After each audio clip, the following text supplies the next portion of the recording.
the American League Championship. I don't believe it. It just continues. My, oh my. High fly ball into right field. She is gone. Oh, drives one. Right field. Did he do it? He did. Are you kidding me? Let's go.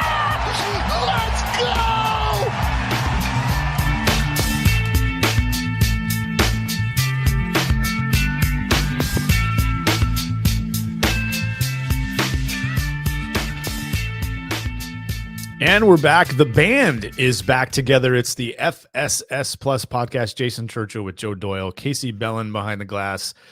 It's been a little cold, the hot stove, gentlemen, but we're here anyway because there's some poor sap out there that's paying us to be here. So here we are. It's award season, by the way, which is for me not really the funnest time of year. I'm kind of a curmudgeon when it comes to things like the All-Star game and award season. But the Cy Youngs were announced yesterday. I thought that was really interesting. Let's kind of start there, Joe. We're going to talk about a lot of stuff today. We're going to get to the Angels off-season plan. They want to be aggressive. Does that make sense? What could that look like? We're going to dive into that. And is Shohei Ohtani's decision going to hold up the rest of the market or markets, trade and or free agency? We'll get to that as well. But Blake Snell is your National League Cy Young Award winner, and Garrett Cole is your American League Cy Young Award winner. And before we went live here, I was telling the fellas I would have voted for Kevin Gausman in the American League and maybe three other pitchers in the National Leagues. Joe, where are you? Let's start in the National League because for me, that's the biggest one. Like Garrett Cole, not an egregious choice, of course. And while I'm not calling the Blake Snell, no, I am. That was an egregious error on the part of the writers and the voters there. Didn't like that at all. At best, he would have been third for me. Zach Wheeler, Spencer Strider would have been the choice for me. But with Blake Snell in the National League, how did you feel about that choice? It's his second Cy Young award, despite the fact no other year, other than his two Cy Young years, has he actually been really, really good. It's a fascinating when you look at his line, you look at his career, his seasons, which is about 7 seasons in now, what that looks like. It's either Cy Young or he's mediocre and hurt. Yeah, I would have gone with Blake Snell. I mean, what did he lead the NL by? Like a full run in ERA. He had like a 2.2 ERA. Yeah, but I'm going to feel like Allen Iverson here, Joe. We're talking about ERA, man. Like we have at least 3 metrics that paint us a better picture individually and in combination. And here we are talking about ERA. You know what I mean? Like I get it. Like I'm not saying it's 100% meaningful, but we have a really good idea that xERA, that FIP and xFIP paint us a better picture of what happened with a pitcher on the mound than ERA. And he had a 2.25 ERA, and it led all of Major League Baseball, I believe. Yeah, I mean, I think there's a number of different metrics you can look at with Snell. Like the guy had like 235 strikeouts in 180 innings. I mean, he punched out everybody. He got out of trouble better than anyone. And FIP and xFIP are incredibly penalizing as it pertains to walks. And he walked a ton of guys. I think he led the league in walks again. He was the worst among qualified starting pitchers in walk rate.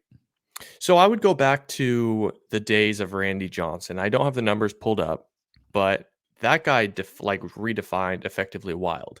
And I bet I don't have it in front of me. I bet he was really high in terms of walk rate. And I think Dylan Cease a couple of years ago, maybe it was last year when he was a top 3 finalist, he had an incredibly high walk rate. So Randy Johnson, I actually did pull that up because that's the catch. That's the comp. Randy Johnson after 1994, and he never won a Cy Young before that, but after 1994, never had a walk rate in double figures. Never. And from 1998 through 2009, he never had one over 8.5%. He was around league average, a little bit better the rest of his career. So the 13% walks, I mean, and the thing about walks is like, it's fine. The idea is not to give up runs, but what we're trying to decide here is who actually performed better. Right. And of that, we have information available to us to tell us, did the defense help you out more than this other pitcher's defense helped him out? Did your environment, your ballpark, help you out more than this other pitcher's environment helped him out? And you look at things like Blake Snell's unsustainable, almost 87% left on base percentage. That happens because he would walk a guy and then he would, strike out two guys and get out of the jam. And that's fine. And he performed well. But he also threw almost 40 innings fewer than Garrett Cole, the American League winner. He was almost 40 innings fewer innings than Logan Webb, who was a top 5 finisher in the National League. And those things matter. Like, I get it. Like, if you're telling me that Blake Snell's, like, all the other metrics backed up his 2.25 ERA, I mean, I think that would have been represented in some of the other numbers we use. Wins above replacement, again, it's very, very generally speaking. But Blake Snell with his 4.1 F4 ranked 14th in baseball among starting pitchers.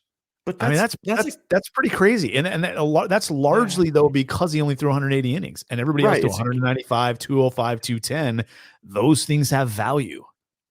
It's a counting stat. And we can't assume that he would have held his positive F4 from innings 180 to 210. I think that's fair. But I also don't think it's quite fair to penalize Blake Snell because he had Josh Hader behind him, because he had weapons behind. Like, you look at the Giants and Logan Webb, like, they had Camilo Duvall and nothing else in that bullpen.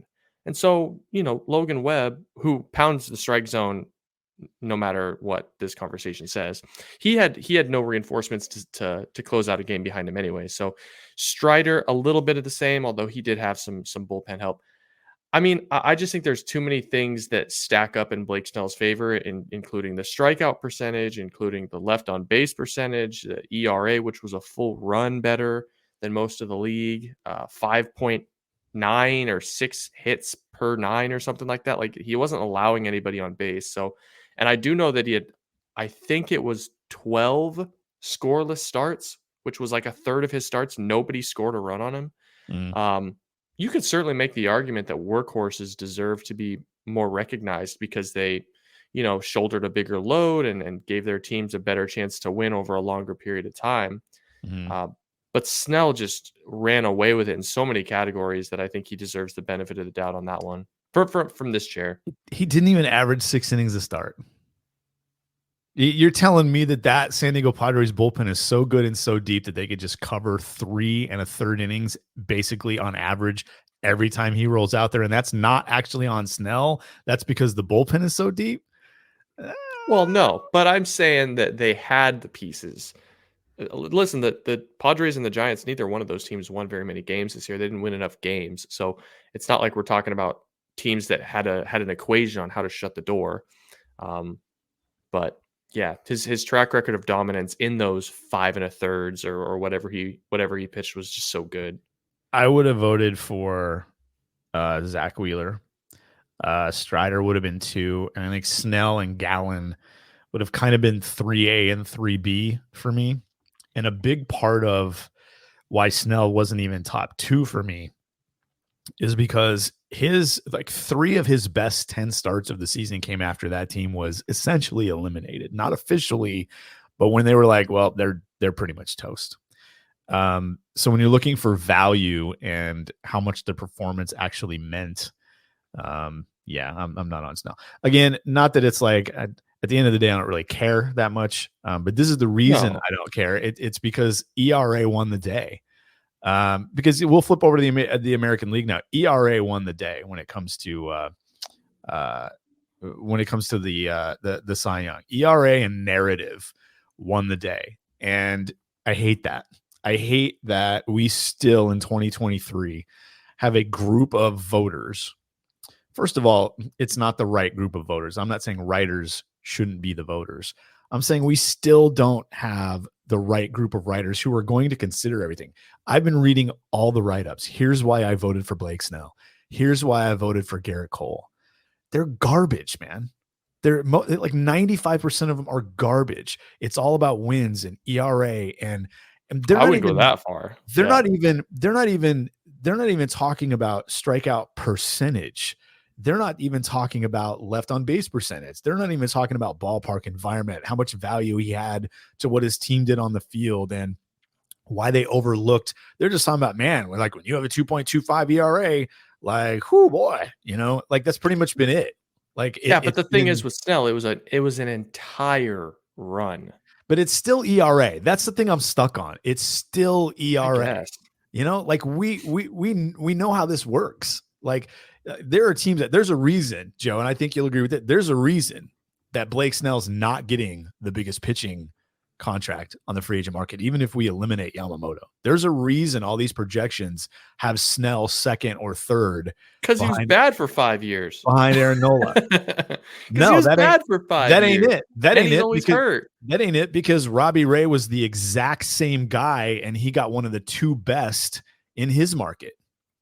That's not really it either. Look at Aaron Nola. Didn't even have that great of a year, and everybody thinks, well, let's see if it comes to fruition. He's getting more years and more money. Yeah, but Nola's been healthy. He's been reliable. He's been more consistent than Snell. Snell is largely a low 3, high 4 in most years, probably fairly a low 3 in most years. And then, like you said, he's got a couple of, number 1-ish seasons. Mm-hmm. Aaron Nola has been a strong 2 every year for essentially his entire career. I know he struggled a little bit. And his trend is down. Yeah, for sure. Man. I don't know what. So what? So I'm not trying to hate Blake Snell. He's actually from my neck of the woods. He's from our neck of the woods, I should say. I'm not trying to hate on Blake Snell. I saw him in high school. That was a lot of fun to see him grow. It's more about the process and how we're still about wins and ERA and total number of strikeouts. I want to go on the record and say I did not say anything about wins. You didn't. You did not. But I want to hear voters AL. are talking about that. Voters are absolutely talking about that. Yeah, I want to hear your AL. Garrett Cole wins it. Again, I have a huge problem with this. I really, truly don't.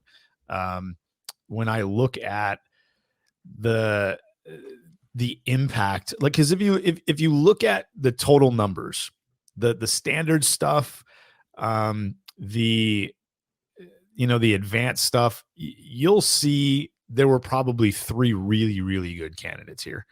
Garrett Cole being one of them. The other 2 being Sonny Gray, who had an amazing season at the right time too, being a free agent, and Kevin Gausman. And Kevin Gausman was the guy that I would have voted for, despite the fact that he pitched 24 fewer innings than Garrett Cole. And the biggest reason for that, they were both, Gausman was a 5.3 F4 guy, Sonny Gray 5.3, Garrett Cole 5.2. That's essentially a wash. Anything within like 2 tenths of a point there, I just ignore altogether. Gausman, better strikeout rate. Gausman pitched in games that mattered all season long. That matters to me. Garrett Cole just cruised, and most of the month of September didn't freaking matter. He could just go out there and relax. There was no pressure on him whatsoever. So I ding him for that a little bit, at least relative to Kevin Gausman. But again, I don't have a huge problem with Garrett Cole because it's so close. If Sonny Gray would have won, I'd have been like, oh, okay, interesting. But Garrett Cole, again, this is the part I hate. Garrett Cole led the American League in, guess what, Joe? ERA. We're still voting for guys that lead the league in ERA. That's the biggest thing. That's the biggest issue I have. We have better ways to evaluate how a pitcher performed. That's my thing. I mean, I guess that my counterpoint would be, it's kind of the antithesis of what you were saying with Blake Snell. Like, Garrett Cole led the American League in innings pitched too, and he led the American League in, I think, opponent batting average. And I think he had a better whip than anyone. So I like the innings pitched just kind of rolled into wins above replacement. So he pitched 25 innings more than Sonny Gray and 24 more innings than Kevin Gausman, yet it didn't add any more value. You see what I'm getting at? Like, I get it. I get it. Put a bow on this one. Put a bow on this one. I don't really have a problem with the Kevin Gausman idea. I think Kevin Gausman was certainly a worthy choice. I'm actually a little bit surprised he didn't take second, to be honest with you. I thought he was going to be a runaway. Wheeler wasn't even in the top 5 in the National League, bro. Yeah. Yeah. No, it was it was Lord. kind of nice that it was such a close year. There wasn't a runaway, even though the national narrative seemed to point to there just being a runaway with Snell and Cole. I Mhm. thought it should have been a lot closer than it actually was. But Yeah. I will say this in defense of Garrett Cole. I do think Gosman's numbers were a little bit better in a number of different areas, but with Garrett, it's like, man, you got to pitch in Yankee Stadium with that short porch. Like, there's not a lot of statistics that in pitching that will weigh that short porch. Now, there are obviously ballpark factor Mhm. statistics that you can use, but in terms of the voting records, the voting statistics, there's not a lot that give you credit for that. So because he had to pitch in Yankee Stadium, I do give him a little bit of a bit of a head start, I guess. So I don't have a problem with that. I think for me, I thought the right people were selected. It looks like the 3-year rolling, you mentioned ballpark factors, has Rogers Center and Yankee Stadium essentially the same. In the last 3 years, the park factor is 98 on Yankee Stadium and 100 on the Blue Jays. I know these aren't That's perfect just because the Yankees numbers. can't score any runs. But so it's Also, basically the same. I Eh, was dead serious about that. The mhm. Yankees haven't scored runs in 2 years. It's probably what's killing the ballpark. Yeah, I'm gonna say no. I don't think that's what's killing the ballpark. No, I'm a data analyst, man. Um, you should send some of that data over because I'm guessing it comes with some whiskey or something. No, I'm assuming, Uh, like, not to get into the weeds, but I'm assuming you got ballpark weed factors too? are. Sweet. Yeah, I'm assuming it's heavily weighted ex WOBA, which is contact quality, and so despite how bad the Yankees have been, they're not impacting their ballpark factors. Yeah. Let's see. The last 3 years. I'm a numbers guy too, so I got it. The last 3 years, um, in the American League, the Yankees and the Blues. They obviously play in the same division, so you can draw some parallels there. Toronto over that 3-year period is 5th in the league themselves at scoring runs, and the Yankees are 13th. So there is a little bit of a thing there which suggests the difference that you're talking about. So it's basically the same. It's basically why. But again, I didn't have a huge issue with Garrett Cole. Garrett Cole should have won a couple of years ago his final year in Houston over Justin Verlander anyway. So it Yep. was kind of justice um, here. He was, what was that, 2019, I think it was? He was a 7.5 win pitcher. And That's crazy. we just don't see that anymore with No, guys you only. hardly see 6-win pitchers. Yeah, it's absolutely crazy. And then that same year, Verlander was a 6.4 win pitcher, a difference of 1.1. Now, again, WAR is not the end all, but when there's more than a 1 full win difference, it's From a pretty freaking pitcher. significant. But From a we go, pitcher. yeah, we go back to Justin Verlander's ERA was 2.58 that year, which was essentially the same as Garrett Cole's that year. But the narrative started on Justin Verlander in August. Is he going to win another Cy Young? And it keeps happening. So anyway, I just don't love award season essentially, and I thought the difference in the National League between Blake Snell and where I thought he should have finished was pretty indicative of something like that. So MVP coming out a little later in the week. Actually, as we record this, MVPs are coming out easy in the American League, Joe, with Shohei Ohtani winning that. I thought entering September, there was a chance a couple other guys could make it interesting, but none of those players really did much in September. One of them was Julio Rodriguez, who was red hot entering the month, and then his team and himself as a player just didn't have the month he needed to be any kind of a threat. So I'm assuming Ohtani is the easy choice there. Who's your National League MVP? And then we'll move on to the Angels and their offseason plans, because this is not an easy one, and I'm not sure you can go wrong with the top few candidates here.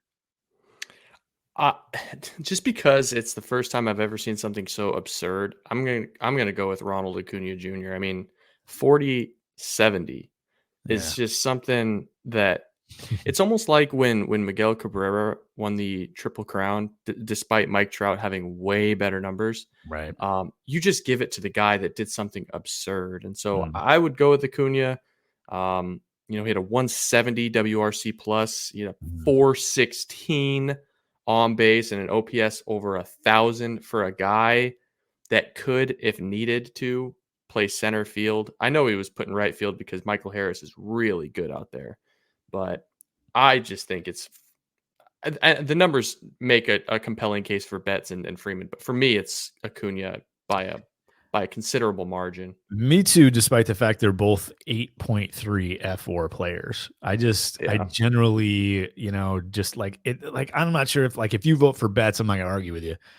Freeman is a little different. I think when you play the outfield, even if you're not in center, and Mookie Betts moved around too, I think that's going to get attention. He played some second base and I think he played shortstop a little bit too.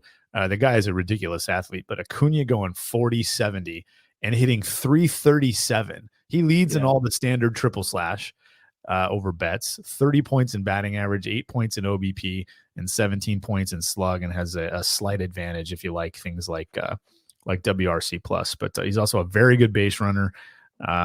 Defensive value wise, he's not going to be there because of what Betts did all over the field and around the infield, but still, that was what a huge season. It's not that often, Joe, we see guys hit 40 home runs, period. But when they do, it's generally a guy that also strikes out 25 or 30% of the time. Ronald Acuna Jr. struck out 11.4% of the time. He walked 11% of the time. Like, that is a crazy, borderline historic season that we it is historic. No, it's absolutely how many guys crazy. were in the 40-40 club? 4? Yeah, like what? Jose Canseco, Barry Bonds, A-Rod, Alex Bonds, Rodriguez, Soriano. Soriano, right? Yep. I think that's it. And Acuna joins nobody, it, and then he grabs 30 more bats. It's crazy. Absolutely it's crazy. crazy. 2 years off of ACL, off the ACL thing too. Yeah.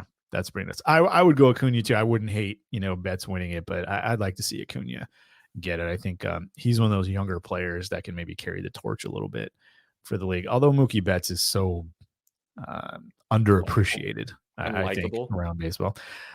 He's becoming less likable, isn't he? The Trevor Bauer comments did not help. I thought those were almost like a PR tongue-in-cheek thing, but I could be wrong on that. They don't help, but I'm not going to judge a guy on one set of comments. So yeah, that's interesting. We got Corbin Carroll and Gunnar Henderson winning Rookie of the Year. I hate Manager of the Year, so I absolutely refuse to talk about it. There's absolutely no way that award should exist. Let's do something else. Gold Gloves, don't care. Let's do something else. You want to have add more really, things. really quick. Yeah, really quick. The Gold Glove turning into a state-run award just makes it all the worse. All the worse. What do you mean? Well, it's just that they just handed it to whoever led the league in OAA, which is a MLB created statistic. It's not something that is, it's not DRS, it's not UZR, it's not like a StatCast thing. Yeah. They're using StatCast proprietary statistics, and it was like 91% of the OAA.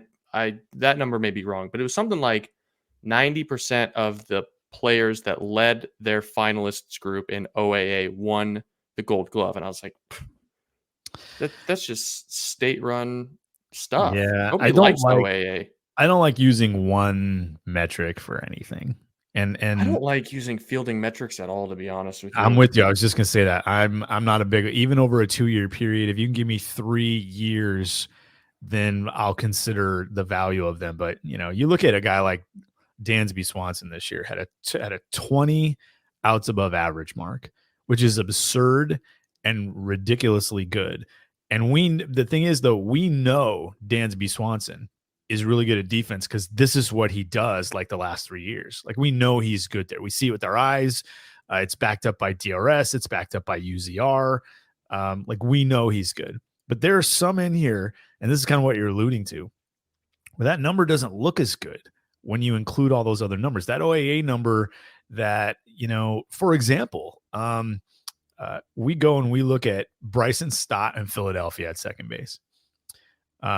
The OAA has him elite at second base.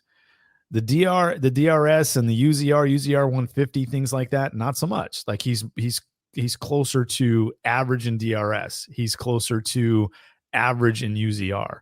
But the OAA says he's elite, so he gets that kind of attention. So I'm with you there. Like, let's maybe not do that, and let's not even talk about it anymore. I do like the idea that they have like a best defensive player in each league kind of a thing. I do like that. I'm with you. I don't like the way they go about doing it. All right, let's talk about the Angels. It came out this week. I believe it was Wednesday of this week that as we're talking about Ohtani and Acuna winning the MVP and that we agree with those choices, a lot of folks out there in the Anaheim area are like, sweet. The Angels are going to go for it. They're not going to rebuild even if they lose Shohei Ohtani. They have Mike Trout. They have Anthony Rendon, who gets on the field about 4 games a year. They're going to try to build this up. And that's general manager Perry Manassian saying, yeah, we're not in rebuild mode. We're in retool mode, and we're going to try to win. The question here, I think, Joe, is what's the upside of that approach for that roster right now? The farm system has produced a couple of guys so far. They get Zach Neto, the shortstop. They get their first baseman out of it. I don't know what they're going to get production-wise, but I think they can pretty much ignore those 2 spots on the roster in terms of trying to go out and find upgrades. But this team does not seem close at all to even being an 88 to 90 win club on paper. And when you fold into that Rendon's injury history and hardly being available the last couple of years, the fact that he's well into his 30s now, the same thing with Mike Trout, that's a tough one for me. And I'm not saying they should rebuild, but it's a tough one for me to kind of buy into. Can the Angels trade their way into being legitimate American League West contenders and contenders in the American League for 2024? Am I off my rocker here? But that's hard to see for me. And I actually like Perry Manassian too. I really do. I mean, I look at it like this. In order to survive the dog days, you have to have reinforcements. You got to have backups. You got to have a farm. You got to have, something in your back pocket I'll put it this way. You have to have 45 to 50 big league players floating around your organization that you can utilize. And right now, they don't. I mean, I look at that organization and first of all, there is nothing on the farm. I mean, I put this in my farm report at the end of the season for Future Stars. It is the worst farm I've ever seen. In my 7 years, 6 or 7 years of critiquing these sorts of things, it's the worst farm system state that I've ever seen. Mm. So they're not going to be able to pull anything out of the farm system this next year. Right. And then, I think a lot has been made of Ohtani and Neto and Shanuel, and I think they're good players. They're nice players. Yeah. They are. I don't think they move the needle. Like I look at Shanuel and I say, I have a hard time seeing a path to anything more than 2.5 wins from that player. Yeah. Ohtani, I could see like a 3.5, 4-win catcher. He's a good player if he stays on the field. And then Neto, I think the jury is still out on what his game power is going to look like. But I still think a lot of Jeremy Pena in that. There's a lot of Jeremy. They're different players, but there's a lot of Jeremy Pena in that. We've seen what's happened with him a little up and down over the last couple of years in Houston. Yeah, I think Neto's a better hitter than Pena, but Pena's got such an advantage in the physical frame. He's going to get to power a lot easier. So, I don't think Neto's going to be better than a 3.5 win player next year, and which is a good player, but I think a lot of that's going to be buoyed by his glove. So, that's 3 solid roll 4.5, roll 5 type players, but there's next to nothing else. And there's nothing on the mound that should excite you. I like Patrick Sandoval. He's a good mid-rotation innings guy. What else do they have? I'm a big Reed Detmers fan, but that's more from the angle of I think if the right people get a hold of Reed Detmers, he's significantly better than he's been. We've seen him throw 95. We know he has the big curveball. The slider's developing, and he likes it. He's into pitch development. He works. He's a good athlete like that. It's more from you can get more out of him standpoint. What do they have? Griffin Canning, Chase Silseth? What are we doing on the mound? They should be so all over every single decent starting pitcher on the free agent market tonight. They need 3 guys. They need Aaron Nola, Blake Snell, and Jordan Montgomery to convince me they can win 90 games next year. That's hard to see. They do have some interesting pieces in the bullpen. I think Sam Bachman and Ben Joyce could be interesting guys at the end of the bullpen. I think Chase Silseth should be in the bullpen as well, but I don't think he's going to end up being there.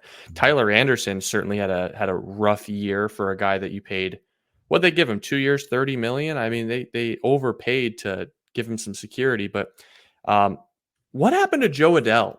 Like, for a team that was so bad for the last 2 months of the season, why was he not given another cup of coffee? He wasn't moved. He wasn't provided a cup of. Kieran Paris and Joe Adams both got time. Right. Joe Adell, we didn't see Joe Adell at all. But yeah, Casey, 3 years, essentially 3 years, $40 million, 3 years, $39 million. So they're stuck with Tyler Anderson for the next 3 years as a serviceable 5. Yeah, 2 more at $26 million. Yeah, that 2 more. Yeah. That's, I mean, where are you going to get your runs? I think if for the Angels to be competitive, you got to think Anthony Rendon has to reclaim a 4.5 win guy. You got to find it. And Mike Trout, you kind of have to bank on him staying healthy and becoming that 8-win player that you think he is. Right. I don't see it, man. I don't see any course of action for them to be a serviceable contender on July 1st. I don't see it. Let's go high side. Okay. Let's assume Ohtani's gone. I think a lot of people are assuming Ohtani's gone. I think we're going to hear the Angels in the mix because Ohtani's not going to shut it down. The agent's not going to shut it down because it helps them. I don't think they're in it. I think he's so gone. It's not even funny. By the way, Joe Adell did get 2 weeks worth of starts to end the season, and hit 200 with a couple of home runs. So he did get a little run at the end of the season, but only had 62 plate appearances all year. So anyway, like what's the very best offseason the Angels could have just in terms of adding runs and run prevention to their big league roster? Screw everything else. Forget it. What is that? Signing Yamamoto, signing, maybe somebody like Sonny Gray, trading or signing, a guy like you add a Jorge Soler or a Rhys Hoskins to play the DH spot, maybe help in a corner. And maybe you're the team that picks up one of the Rays' good hitters. Maybe Randy Arozarena goes to the Angels this offseason. Like, how good of a team is that? Like, it's better. It's significantly better. Does that team win 93 plus games? I mean, that's such a galaxy brained idea for those players to get to Los Angeles. Ohtani going back to the Angels I give it a 1% chance. Sure. And the things that you're suggesting, but even with that though, my point is, even if you add like this incredible offseason, because that would be a great offseason we need to make the major league club more viable, better, with impact on the mound, in the lineup, however we have to do it, trade free agency, whatever. That's all I'm trying to do there. Even that, I don't know. Like, if you tell me Mike Trout's healthy for 145 games, including in the entire month of September, if you tell me, Rendon's going to give me 120 games, including the entire month of September, I'm going to say, okay. 95 wins is at least on the table, but that seems to be the absolute ceiling with very little chance they actually get there. Even if we don't include the point you're making, how did they get all those players? How do those players get to a point where they want to go to? It's a $275 million payroll that you just brought up. Artie Moreno is trying to sell the team. I don't see him going over the CBT and getting taxed for a terrible team. Like, at the end of the day, Artie Moreno is a businessman through and through, and I just can't see him paying an overage charge so the team can have Aaron Loop run it back and Rhys Hoskins. There's no path without Ohtani. And I think if Ohtani comes back and Rendon and Trout are both healthy, I think there's an offensive path to 92 wins. But without Ohtani, I don't think they're gonna spend the money necessary to be a contender. And I think on the high side, it's an 84 win team after 84 wins would include Mike Trout being just bludgeoning the league, I think. Back to his like MVP level play. Yeah, it's a 9-win season and Rendon is healthy. Like, that's hard to buy. The Angels were 73 and 89 in 2023. By the way, they spent their tax number, their 40-man collective bargaining their competitive balance tax number in 2023 was $238 million at the end of the day. So it's a little over that first threshold. But you're right. Every other year, you go back to 2022, they were under $200 million in tax on the luxury tax. 2021 under 200, 2022 under 185. So it's not the norm, despite the fact that they've signed guys to big contracts over the years to be over the tax number. Very interesting thought there, especially if Moreno changes his mind and puts the team back out on the market. Do you want to have not only Rendon and Trout, do you want to have like 4 other big giant numbers on your payroll if you're trying to do that? I mean, the Nationals got out from under some of that stuff for that reason, Joe. Right. I want to ask you a question. So 233 or 237, whatever you said, with Ohtani on the books. Perry Manassian coming out saying we're going to be aggressive this offseason. Artie Moreno kind of supporting that notion. When Shohei Ohtani comes off the board, how quickly does that PR flip the switch? Because when Ohtani goes, I think they're just positioning themselves to make Ohtani the most comfortable suitor they can. Like, hey, we're still going for it. Come back, we're still going for it. They lose Ohtani. I don't know who in their right mind would start spending. That team needs, that team needs 12 players to be a contender in the AL without Shohei Ohtani. There's just no path. Here's what's crazy about what you just said. The crazy, because it's pure crazy. It's not wrong. And that's the crazy part. The crazy thing about what you just said is not crazy. They are that many players away. I mean, 5 of major impact, maybe 8 of major impact, obviously healthy, reliable, bring up the floor, bring up the ceiling types. I'm checking out their payroll right now. So they have about $120 million committed, but that's to 7 players right now. And that includes, Anthony Rendon at about 39 million, Mike Trout at about 37, Tyler Anderson at 13. The 8.5 they owe Brandon Drury and a couple other smaller deals. I mean, they're still paying David Fletcher, for crying out loud. This is not a well-built organization, and it's not Perry Manassian's fault. I'm not saying he's done a great job, but I think he's done a pretty decent job in the couple of years that he's been there. And that's a tall task. It's a tall task. What would you do? Because I'm sitting here thinking maybe making a bunch of moves that point toward 2024 with significant assets. And since you mentioned the farm, probably not where they're going to be able to make these moves. Maybe it's free agency. Maybe they do a giant sort of thing where you sign a couple of 1, 2, 3-year deals for your pitching staff. Maybe you find one impact guy you want to keep around for 5, 6, 7 years.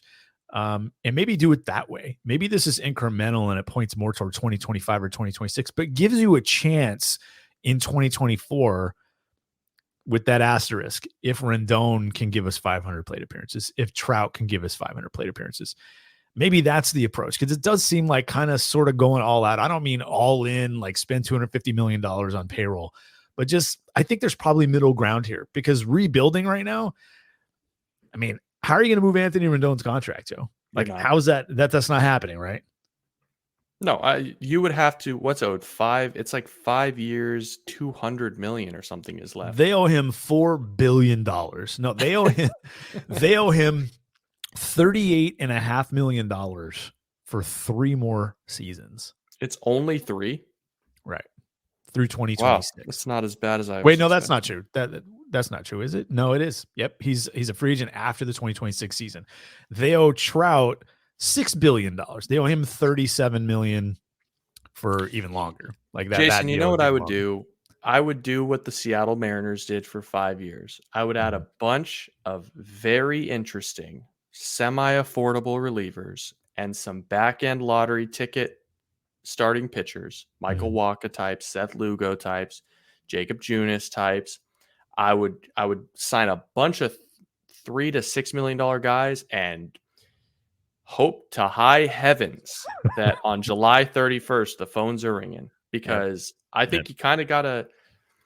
It's what these teams that get stuck in the middle fail to do. They don't build from the bottom up, and if you're not building from the bottom up, it's not what the team looks like on opening day. There are so many teams that look so good on opening day, but it is on May 31st when Kieran Paris is playing second base and Jordan Adams is your center fielder and some kid that was in high A is your 4th starter. Like, And who knows? Maybe they'll call up Chooch to be their catcher when Logan O'Hoppe hurts his shoulder again. It's when you get into those parts of the season where your organizational depth is tested, and that is why some of the best teams in the league, the Dodgers, the Rays, the Orioles, these teams that win 105 games, that's no secret that they have tremendous farm systems that can sustain these losses. So, unfortunately, I truly do not see a path to this team winning before 2026 or probably 2027 once they get out from Rendon. And with rough. Mike Trout being 32 years old, I have a hard time wondering whether or not they're ever going to be able to give him a playoff team. Man, that's just sad. That is just sad. That is really sad. One of the greatest players, maybe the best player we've ever seen over a long period of time. And maybe Ohtani puts himself in that conversation with more time under his belt, more service time. But Trout has been unbelievable since he broke in, around 10, 11 years ago. MVPs galore, 10-win seasons. I mean, we just haven't seen a whole lot of play like that. And at one point, he was actually a good center fielder as well. That Angels team, so you've been talking about depth and being able to cover when things go wrong. And it's not just injury, but sometimes guys don't perform the way you want to. And, sometimes you get to a point where other teams pass you because they have better luck, or it just so happened that their farm system, their top guys in the farm system developed a little faster than yours and actually got to the big leagues and helped. But the narrative around the Texas Rangers right now is so off the rocker that they spend a bunch of money, therefore they won a title. Like, for every Texas Rangers situation, we can talk about a San Diego Padres and a New York Mets situation. It is the Texas Rangers did not win that World Series because, well, they spent a bunch of money. They won that World Series because they spent that money well enough. I don't even want to say well, because the DeGrom thing didn't make a whole lot of sense to me, but they spent it well enough and had some of those factors you were talking about, Joe. They're backed up by having 0 to 3s on their roster, guys that aren't making a lot of money. Adolis Garcia, Leody Taveras, Jonah Heim, one of the most underrated players in Major League Baseball. Nathaniel Lowe, Josh Young was a Rookie of the Year candidate. Evan Carter came up late in the season and performed really well for them. That's the reason why the spending worked for the Rangers, because they didn't have to spend at 14 spots on the roster. They could focus that on like 6 or 8, and they had some semblance of a foundation. Man, that is the opposite of what's going on in Anaheim right now with the Angels. I've been giving in my free agent rankings. I gave Hunter Renfroe like a I don't know what to call it, like a free agent discount. Like, I actually gave him credit for things he didn't do in 2023 because he was in Anaheim. Like, it's like, well, he was in Anaheim, so do I really want to hold this against him? Like, it's like Hunter Renfroe's not a great player, but he's not even that old. He's 32 years old, and he was a shell of himself in 2023. And players in those situations and rosters like that, man, it just they go to die, and that's where careers just start to tail off. And hopefully Renfroe goes somewhere this year where he can figure some things out and earn himself a bigger payday next winter. But man, that Anaheim team, and the American League West not going anywhere either. Texas Rangers aren't going to be terrible in 2024. They didn't sell out for 2023. The Houston Astros, they're probably going to take a step back. We'll see what they do this winter, but they're not going to be bad next year. The Mariners are still trending up to some degree. I don't know. If you're the Angels, do you just hope for relegation to become part of what, like, let's go win a trip. Let's go win a PCL title. You hope for Danny Glover at this point. Oh boy. You want to know something funny? You gave a lot of credit to the Texas Rangers there, and about them buying a World Series. On my podcast on Overslot, I redrafted the 2020 draft today. I did 50 picks. Well, I published 30. But I did 50 picks. Who are the top 50 players from the 2020 draft? Okay. Four of the Texas Rangers only 5. 4 of their 5 picks were top 50 players for me going forward. Yeah. One of the few teams that just happened to have a good draft. They nailed it. They nailed it. The Cardinals and the Rangers nailed it. And I think, what's fascinating about the Rangers is they've missed, 2021 with Jack Leiter. they missed, but on so many other occasions, they've hit. They've really developed a lot of these players well. And they've taken some reclamation projects and turned them into stars. So I think the Rangers are going to be here for a long time. That was the draft where they got Foscue and Carter, Takeo Roby, Evan Carter. That's right. Was he second rounder? I think Carter was a second rounder. Carter was pick 50. And then they got an arm. They got another arm in that draft after Roby. They got Dylan McLean, Mick Abel's old. There you go. There you go. That's the guy from Oregon. Yeah, it's interesting. Yeah, I don't think the Rangers are going anywhere anytime soon. I don't know that it's this long, like 8-year window or anything. But the next couple of years, while Marcus Semien is still at least good and Corey Seager is still in his prime. I mean, Corey Seager is a guy that was the one signing in Texas where I was like, well, I mean, to get a chance to give a guy like that $3 million, he's going to hit. I'm not worried about his shortstop defense either. People are like, oh, he might not be able to stick it. So then you throw him at third base and he hits 320 with 35 home. So what? Still a 6-win player. Yeah, he plays short for as long as possible. He's not terrible at short. He just doesn't have a ton of range. He's more like a Cal Ripken sort of defender at shortstop. He's just in the right place. Doesn't make a lot of mistakes and rakes. Corey Seager, the player, is a terrific player, and he was an MVP candidate this year, despite he's a Hall of Famer. That he missed a month and a half. Yeah, he's on track to make the Hall of Fame. It's crazy. Marcus Semien's still a good player. I mean, he's a little older. He's 30, 32, 33 now. So maybe at some point he falls from the 4, 5, 6 win range down to the 3, 3.5 win range. But you're going to be okay because of the Evan Carters of the world, because Justin Foscue is in that system, because Jonah Heim is still there. I'm curious to see what the Rangers do, but they're not going away. I do worry about the Astros, for Astros fans out there, about the direction they're headed. New manager, new front office last year, and Dana Brown. I don't know where that's going to go, but the Angels are in for it. Their work is cut out for them. If the Oakland A's, soon to be Las Vegas A's, weren't in that division, man, I mean, I'm not sure if you put the Angels in the Central that they're not the worst team in the Central. I'm not sure about that because of all the extreme issues they've had with injuries. So yeah, definitely with you there. Perry Minasian is going to earn his money, man. I feel bad for him because you can't help but think he is taking instruction from Artie Moreno. To some level, yes. Yeah. But there have been some good things happen there over the last couple of years. That farm system, like we're seeing guys develop a little bit in that system that weren't developing before he got there, and the changes that he made. Like what? We're starting to see some guys get up through the bit. They actually traded a couple of them.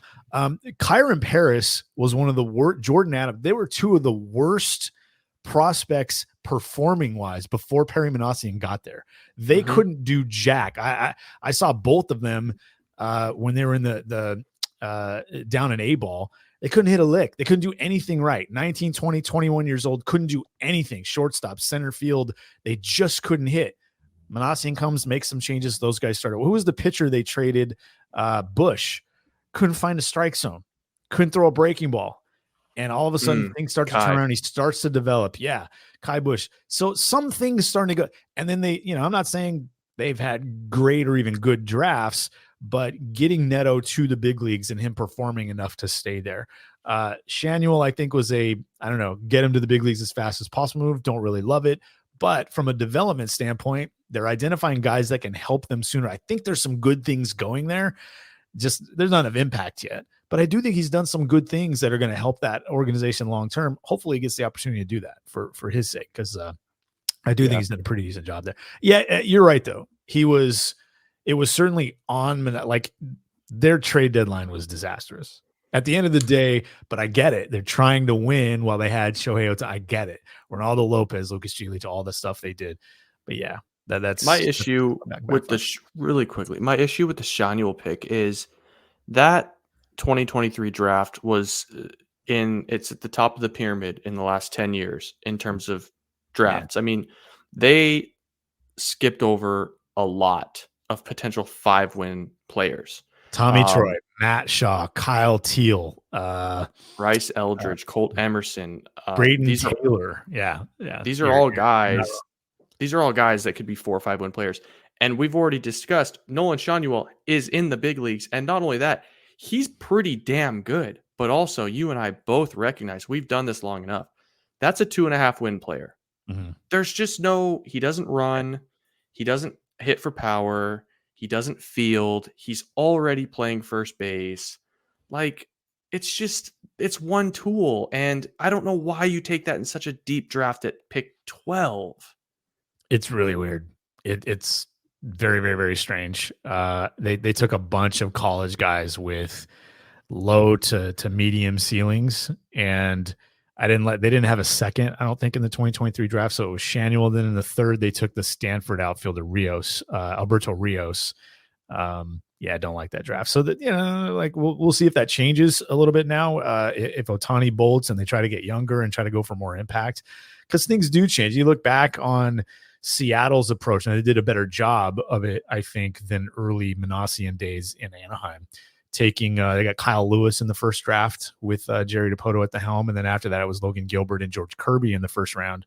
And they've done a better job of identifying what they need, and those guys have bigger, higher ceilings. But it has changed the last couple of years, and I just wonder if at some point Manassian's not allowed to go ahead and just take some high ceiling guys that don't necessarily get to the big leagues inside of 2 years. But yeah, that's where I think the meddling of the owner comes into play there. He certainly got his work cut out for him.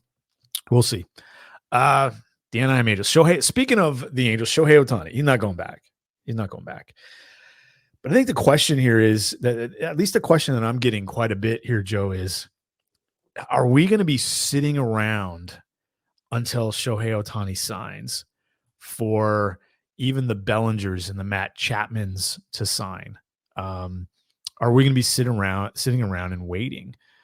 And my theory, and tell me if you agree with this or not, or, my theory is not really. And the reason is, I think there are maybe like 6 or 8 teams that are kind of in this, right? And I think the teams that aren't in this at all know for fact they're not in it. So I don't think they're sitting around and really waiting. I think if something holds this up, it might be the agents for those other players waiting for Ohtani to sign and kind of set the market. Ohtani gets $50 million a year. Maybe Bellinger's like, cool, I want 34 instead of 26 or whatever. But otherwise, no, I don't really see it. I see the Mets. I see the Red Sox. I see the Cubs. I see the Rangers, the Giants, the Mariners, the Dodgers as the teams with some sort of a non-zero chance to be involved in this for a little while. Other than that, the rest of the league can just conduct business. Am I crazy here? I just don't see Cody Bellinger's market being held up by Shohei Ohtani. It's just Ohtani's just a completely different animal for everybody. Yeah, I think if you're a big league organization that is prepared to spend $55 million a year on one player for your payroll, you're probably the type of organization that is prepared to spend $80 million on your payroll this offseason anyways. So you're probably having those same conversations anyways. But I will say this.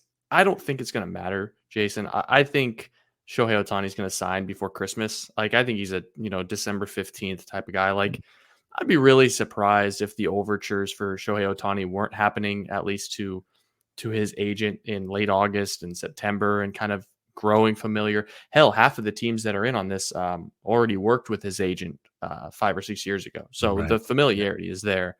So yeah, I think Ohtani's not a guy that is necessarily money driven from everything that I can tell. And I would be surprised if any team is unwilling to just throw the book of opt-outs and opt-ins and performance bonuses. Like, he's a name your price kind of guy. If you're interested, like, I kind of understand the mutual option, the player option downside. But at the end of the day, it's like, man, if Shohei Ohtani comes to Chicago and he has an opt-out after year 1, and he's making $55 million, and year 2 he's going to make $55 million. Either he earned his $55 million contract and thinks he'll make more in 2025 and he'll opt out, or you get Shohei Ohtani again for $55 million.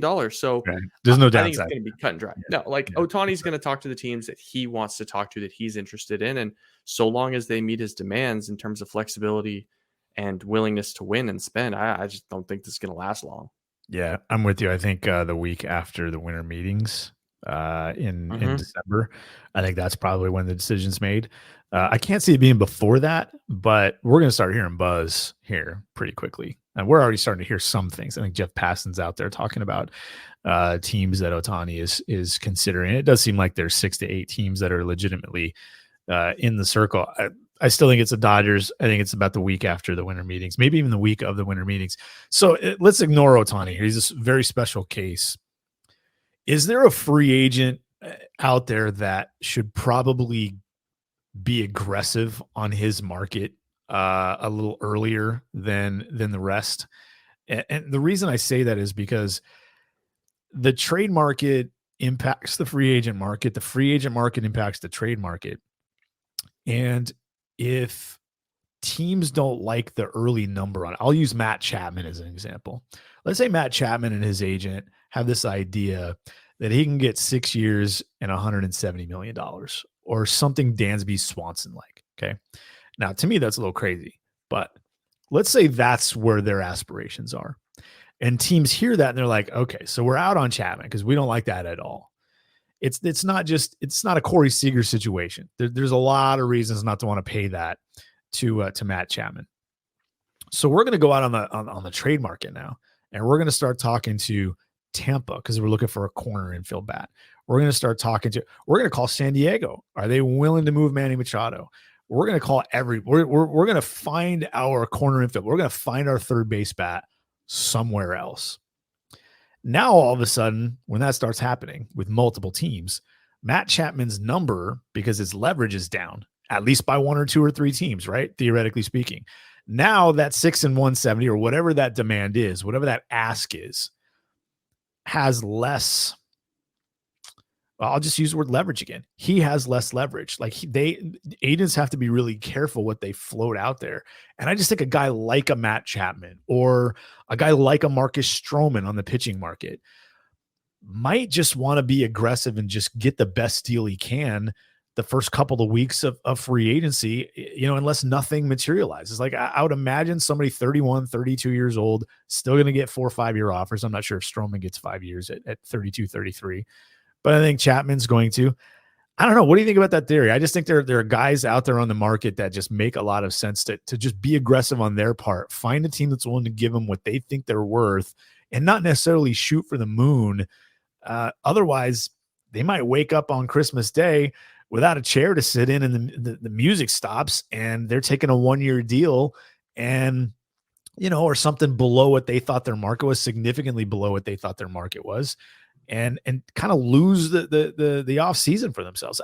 This is a Scott Boras move. This really reeks of a potential Scott Boras situation where he overplays his hand. I don't know. First guy off the board for me, I think it should be Matt Chapman. That's the guy that I think should be first off the board from the major free agents, Joe.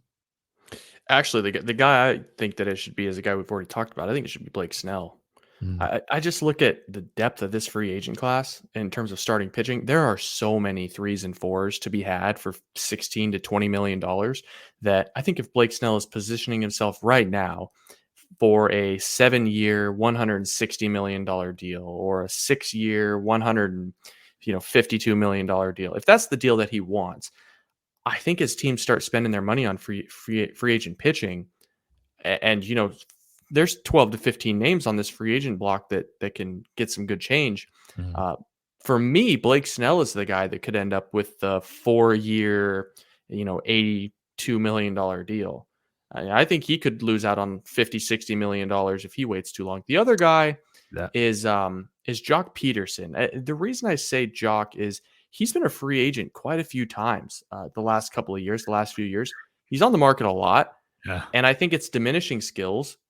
I think he wasn't aided by the elimination of the shift like I think a lot of people thought he might, like maybe like how Jared Kelenic benefited from that. Max Kepler. Yeah. Max Kepler. I mean, a lot of these lefty sluggers, Joey Gallo to a lesser extent.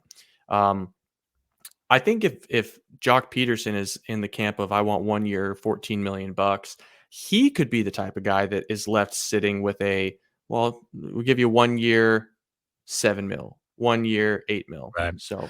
Yeah, though I think those types are especially susceptible. It's a really good point because he's a one-trick pony. There's no defensive value there anymore. There's no base running value there anymore. And he's struggled against lefties the last couple of years, particularly in 2023. And, he's not a spring chicken anymore. I think he's going to be 32 very early in the 2024 season. And he's been dinged up and loss of athleticism. He's kind of a one-trick pony. We've talked about Michael Taylor on this show before. He's at the plate, he's a one-trick pony. You don't want him facing right-handed pitching, but at least you could put him in the field and he's still really good. Jock Peterson doesn't have that. It's a really good point. Guys like that can really kind of pigeonhole themselves and paint themselves in a corner if they hold out too long. Matt Chapman, Blake Snell, and maybe a guy like Jock Peterson. Yeah, I could certainly say you're right. He is kind of king free agent. Like he's basically a free agent every year, like the last 4 years, it seems. There's a lot of those guys too, like Eduardo Rodriguez. He's a little bit of a risky free agent from his own point of view because he wants to stay East. He wants to stay Eastern time zone, and he prefers the Northeast, Detroit, Philadelphia, New York, Boston, places like that. There's only so many of those. So his market's kind of small. So somebody like that could run into this kind of a situation too.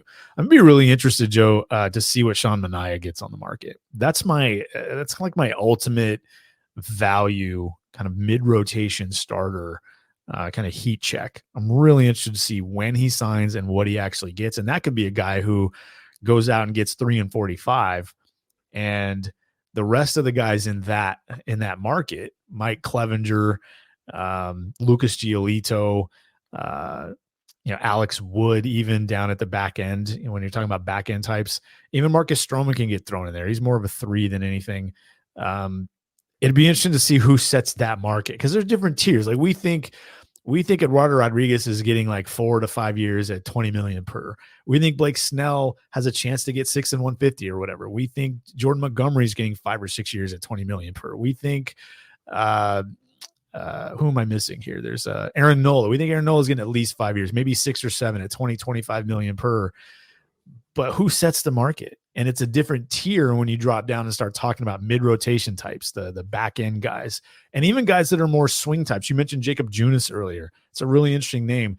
Michael Lorenzen is getting a lot of attention already. 32 years old, transitioned to the rotation. I don't really see it, to be honest with you. I had to be talked into ranking him in my top 50, and I bought it because of who was telling it to me. But that's a tough one to see. Do you have other than Ohtani, before we get out of here, do you have this guy's probably signing with this team free agent when you think about like the top 20 or so? Somebody prominent, somebody significant, like Marcus Stroman's going here, or or Eduardo Rodriguez is going here, or Sonny Gray is going here. Do you have one of those where you're just like, if I'm wagering in Vegas, this is kind of the guy I think I can predict is going here from a free agency standpoint? I'll use proximity bias just because I've talked to some people that seem to be a little bit more in the know than I am.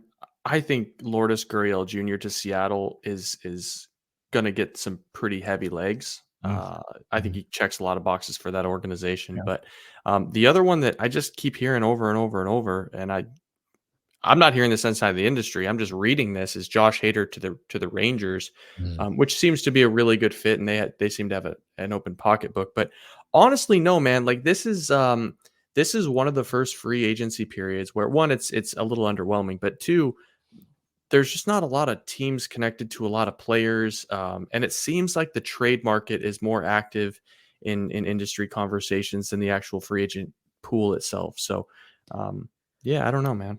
Yeah, it's going to be fun. We haven't seen, nothing significant has happened yet, but when it does, sometimes it's kind of a domino effect. So we'll see how that works out. And we will talk about it on this show. Absolutely. Joe Doyle, host of the Overslot MLB Draft Podcast. Find his written work at futurestarseries.com. Follow him on Twitter at Joe Doyle, MILB. Fun stuff there. Casey Bellin. Casey, you're having a little fun with this. Now, Casey lives in Oregon. Okay. Now, we've teased Casey on this podcast about his Oregon Duck fandom because it's fun to tease the Ducks. Win or lose, it's a great program. Win or lose, it's fun to tease the Ducks. But Casey's got a new newsletter, Mariners Wheelhouse. So check that out. Casey, again, throw me the URL for people to find that, by the way. So if there are any Mariners fans, and I imagine you're going to do some MLB wide stuff here and there, but throw me the URL of that newsletter on Substack. Yeah, it's just Casey Bellon, CASEYBELLON.substack.com. Cool. That's Mariners Wheelhouse. Substack is pretty great. Been having fun. Mariners After Midnight is my newsletter there. Joe, you're getting left behind with not having a newsletter here, bro. Like, but you can find all of Joe's stuff at futurestarsseries.com. There are going to be lots of trades this winter, so you're going to see Joe's name penned next to a lot of analysis there. That's going to be a lot of fun. Can't wait for this to get going. Gentlemen, we'll do this again next week, and hopefully we don't have a 20-minute powwow before we hit the record button, before we say, hey, Casey, hit it. Or we're like, what do you want to what do you want to talk about? Because nothing is happening right now. The hot stove is freezing. But we'll talk next week. That's all our time. This has been the FSS Plus podcast. Peace. So just chill till the next episode.